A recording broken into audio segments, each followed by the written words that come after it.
ये जो प्रश्न है गुरुदेव, आज दिन में मैं जब पढ़ने बैठा तो मैं सोचा, मन में ख्याल आया, तो थोड़ा उसको प्रश्न का खोज भी किया। ये जो प्रश्न है गुरुदेव, पूरे भारत देश के हर एक समाज के माता पिता के लिए गुरुदेव।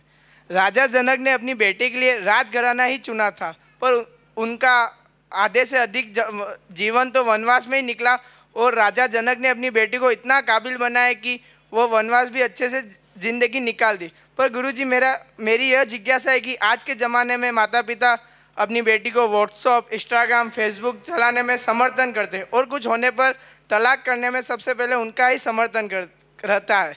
अपने माता पिता अपनी बेटी को राजा जनक की तरह किस प्रकार शिक्षा दे, इसका मार्गदर्शन करें। तो नमोस्तु गुरुदेव। नमोस्तु। बहुत अच्छा प्रश्न है, प्रश्न की अनुमोदना करते हैं। बच्चे का प्रश्न वास्तव में बड़ों का प्रश्न है। आज मैं देखता हूँ, बच्ची की अगर अपने पति से नहीं बनती है तो सबसे ज़्यादा सपोर्ट करती है उसकी माँ। बेटा तुम घर में आ जाओ, हम देख लेंगे। ये शब्द कह कर के 1 साल का बच्चा हाथ में लेकर के बच्ची घर में वापस आती है, और माता पिता उसको आराम से पालते रहते हैं, और उसके किसी भी प्रकार के भविष्य की चिंता नहीं करते। पता नहीं किसका जूठा पानी पिया है माता पिता ने कि अपने भविष्य के, बच्चों के भविष्य के साथ इतना गहरा और गंदा खिलवाड़ करते हैं। जबकि मैं हमेशा कहता हूँ कि माता पिता को शादी करने के बाद बच्ची को उसके जीवन के निर्धारण के लिए स्वतंत्र छोड़ देना चाहिए। बेटा हम तुम्हारी मदद नहीं करेंगे, जो भी है जैसा भी है उसी परिवार में तुम्हारा जीवन है, तुम्हें एडजस्ट होना पड़ेगा। लेकिन जब माता पिता सपोर्ट कर देते हैं, फाइनेंशियल सपोर्ट कर देते हैं, मोरल सपोर्ट कर देते हैं, बच्ची वहाँ से उठकर के इस घर में आ जाती है। माता पिता एक्सक्यूज़ देते हैं, तो क्या बच्ची को छोड़ दें, मार डालें, वो ऐसा कर रहे हैं, वो ऐसा कर रहे हैं। देखिए वो कैसा भी कर रहे हैं, लेकिन बच्ची अगर पति के पास रहेगी तो सुधार पाएगी, उसमें कुछ संशोधन कर पाएगी। चेलना को महाराज क्षणिक को सुधारने वाली व्यवस्था बनाने दीजिए। चेलना लौट करके महाराज चेटक के पास आ जाएगी, क्षणिक कभी सुधर नहीं पाएगा। मान लीजिए किसी का पति जो है मैरिटिकल अफेयर्स में पड़ गया है, दूसरी जगह इंगेज हो रहा है, तो बच्ची उठ करके अपने माता पिता के यहाँ आ गई। ये चेलना थी, चेटक के यहाँ गई। संस्कार देना चाहिए था कि अगर मान लो कभी ऐसी परिस्थितियाँ हो जाएं तो धैर्य रखना बेटा, धैर्य रखने से धीरे धीरे फर्क पड़ता है। कॉन्वेंट स्कूल में पढ़ाया, हाइपर एक्शन मोड में रखा, बच्चियाँ जरा सी बात में बंदूक जैसा जवाब देती हैं। पहले से सिखा दिया जाता है, माँ कहती है पहले दिन से दबने की कोई ज़रूरत नहीं है, बिल्कुल सीधे गोली चलाना, धाएँ धाएँ ढम ढुस। और बच्ची पहले दिन से खूब लड़ी मर्दानी, मैं तो झांसी वाली रानी थी। तो वो झांसी वाली रानी बनने की कोशिश करती है, घर परिवार टूटते चले जाते हैं। स्त्री का एक बहुत अच्छा स्वभाव रहा है, उसने जब भी पाया है समर्पण से पाया है। पुरुष ने जब भी पाया है लड़ के पाया है, उसमें पुरुषत्व होता है, उसमें जीत की एक भावना रहती है। पुरुष में उद्वेग बहुत ऊंचा रहता है, महिला में भावना बहुत बड़ी रहती है। स्त्री को जब भी मिलेगा सरेंडर होने पर मिलेगा। स्त्री लड़ करके अगर अपने पति को जीतना चाहती है तो ये तो उसका ऐसा व्यर्थ प्रयास है कि पाषाण से मूड़ फोड़ेंगे तो सिर्फ मूड़ फूटेगा। लड़के का क्या बिगड़ता है, अच्छा बताओ। तुम्हारी बच्ची थी, तुमने उसको अपने घर में बुला करके रख लिया, उसका एक बेटी है, उसको भी आप लालन पालन कर रहे हैं। बाद में आप कह देंगे महाराज हम इसको ज़िंदगी भर पाल लेंगे, ठीक बात कहते हैं आप, कोई कमी की बात नहीं है। लेकिन उसके मन में उठने वाली पुरुष संबंधी इच्छाओं की पूर्ति कैसे होती है, किस तरीके से वो अपनी वासना को नियंत्रित करती है, किस तरीके से वो समाज को जवाब देती है, ये बहुत विचारणीय प्रश्न है, बहुत विचारणीय प्रश्न है और बहुत गंभीर प्रश्न है। माता पिता को शुरुआत में बोलना पड़ेगा, बेटा अपन सब निर्णय तो कर रहे हैं, लेकिन इसके बाद भी कई बार आंखों देखा गलत हो जाता है। अगर कोई गलत निर्णय हो जाए तो तुम संभाल के रहना अपने आप को। एक उदाहरण मैंने अभी बीच में देखा था, एक बहन को उसके पति का मैरिटिकल अफेयर हो गया, सामने एक ब्राह्मण लड़की के साथ वो अफेयर में पड़ गया। वो लड़की क्या कहती है गजब का, अपने पति को पास में बैठा के बोलती है सुनो तुमको उससे प्रेम हो गया है। बोले हाँ मैं उसके बिना नहीं रह सकता।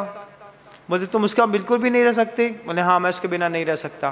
बोले तुम्हारी एक बड़ी लड़की है 12वीं क्लास में पढ़ती है, एक छोटी लड़की है 7वीं क्लास में पढ़ती है, 2 बच्चियां हैं, अपन उसको क्या जवाब देंगे? बोले आपको जैसा जवाब देना है दो, मैं उसके बिना नहीं रह सकता।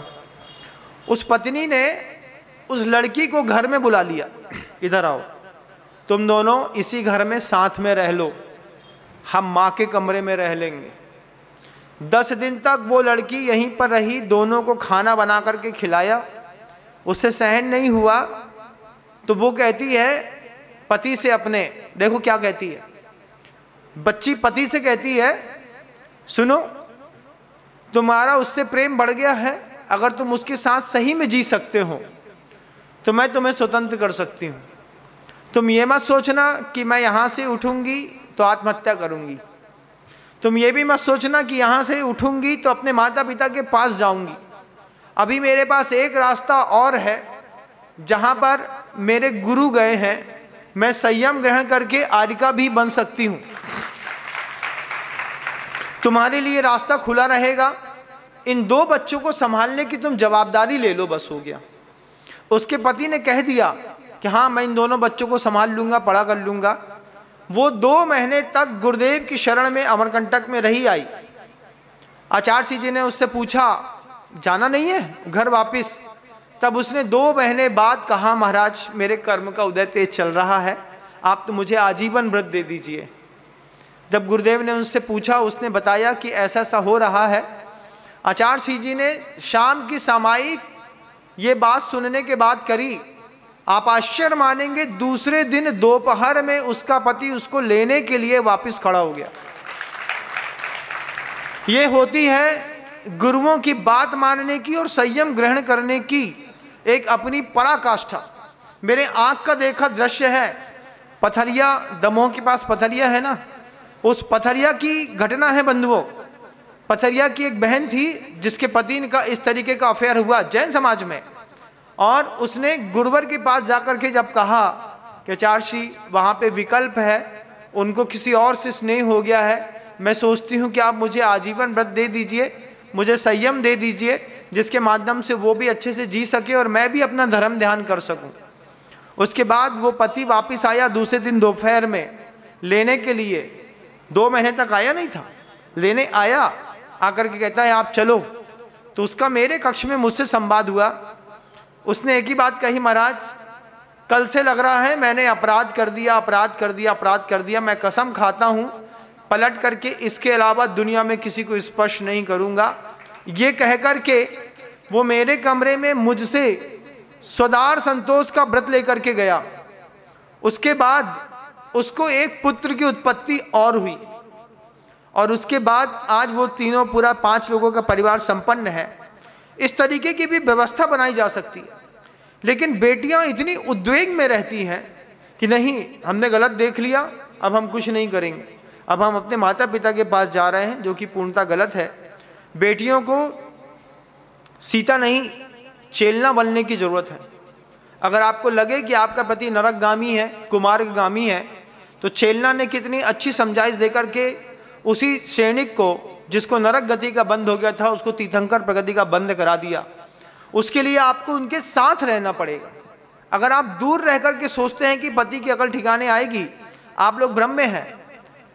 पुरुष बहुत ईगोइस्टिक होता है, उसके थोड़ी से में उसके अहंकार को चोट पड़ती है, और थोड़ी सी चोट में वो तुरंत किसी भी चीज़ को छोड़ने की सामर्थ्य रखता है बंधुओं। इसलिए दुनिया भर की वे बहनें जो अपने घरों में माता पिता के साथ रह रही हैं शादी होने के बाद, उनसे मेरा एक अच्छा भाई होने के नाते भी निवेदन होगा कि बहन तुम एक बार वापस अपने पति के घर जाओ और वहाँ पर रह कर के एक बार फिर से एडजस्ट होने की कोशिश करो, क्योंकि आपको जब भी मिलेगा धैर्य के कारण ही मिलेगा। लड़ करके कभी स्त्री ने कुछ नहीं पाया। 2, 5, 10, 50 लाख रुपए तो मिल सकते हैं, लेकिन प्रेम और सम्मान अगर आपको चाहिए है तो थोड़ा मानसिक संघर्ष महिला को तो करना ही पड़ता है। और ये जो बात उठी कि ऐसे में माता पिता जो इस तरीके की भूमिका तय करते हैं, मैं तो ऐसा मानता हूँ कि छोटी उम्र से बच्चों को, बेटियों को गुरुओं के साथ जोड़ना चाहिए। इससे संपर्क संबंध अच्छे बने रहते हैं, घर के अंदर मुनिराज की पकड़ बनी रहती है, तो आपका आधा कष्ट अपने आप दूर हो जाता है। लेकिन अगर ऐसा नहीं होता है तो बहुत कष्टमय जीवन होता है। एक दो परिवार नहीं, ऐसे कई परिवार हैं जिनको माहौल ने, शिक्षा ने और माता पिता के द्वारा दी गई स्वच्छंदता ने बर्बाद कर दिया है। कंट्रोल करने की ज़रूरत है। नहीं सुधार पा रहे हैं तो मेरे पास लेके आइएगा, मैं एक कोशिश ज़रूर करूँगा। मुझे ऐसा लगता है कि मैं किसी पेयर को कन्वेंस करूँगा तो वो मान जाएगा। अगर आपको लगे तो आप मेरे पास भी ला सकते हैं।